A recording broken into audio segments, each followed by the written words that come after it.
So the submersible will be installed into this well. This well is 18 meters deep. So they're going to remove the roof because the pipe is long. So they're just cutting the PVC pipe so the submer can be installed at the end.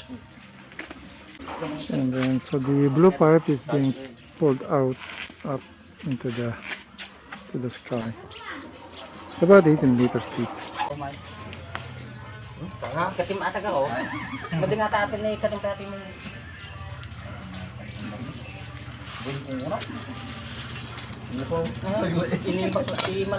Okay, the submer is down there in the well. So we're just plumbing it up now. So we're going to use 1-inch 2 PVC pipe instead of the 1 1/4. Hey. Using these for the submerged, the water is too heavy, so we've gone from 1 1/4 to 1 inch, and that should work better. Okay, so they're installing the submerged now with the 1-inch pipe. That's a lot of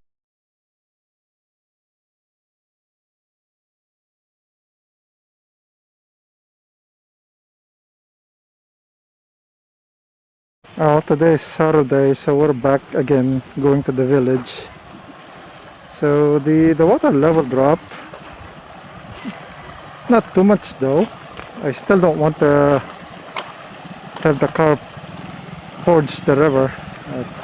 It's still deep, but I saw an SUV cross the river, so like this bike is fording. I think it's gonna make it. So if I were to get the car to ford, I don't know, it will just sink. So it's still deep. So the kids fording the river. These are the runoff after the rain. Up ahead there, this is actually a creek. Then it becomes a river. There's our transport. Sa bali nga eh.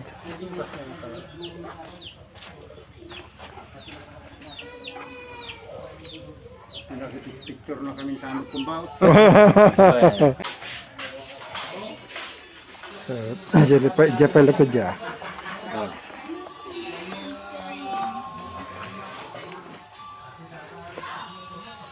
So this is the church, CTO Dacque, Naganakan, Santa Maria. Oh, there is a need to put another pump here. There's already a jet pump here, but one of the villagers wants a pump in his house. Okay, so the submer is running in the kitchen, and then the washroom over here. About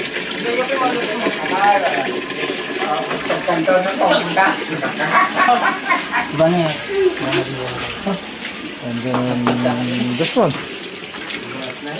Yan, kabel ito pag shower na yun, no? The well is over there, along the line. And then here, way at the back. So 2, 4, 5 faucets at the same time.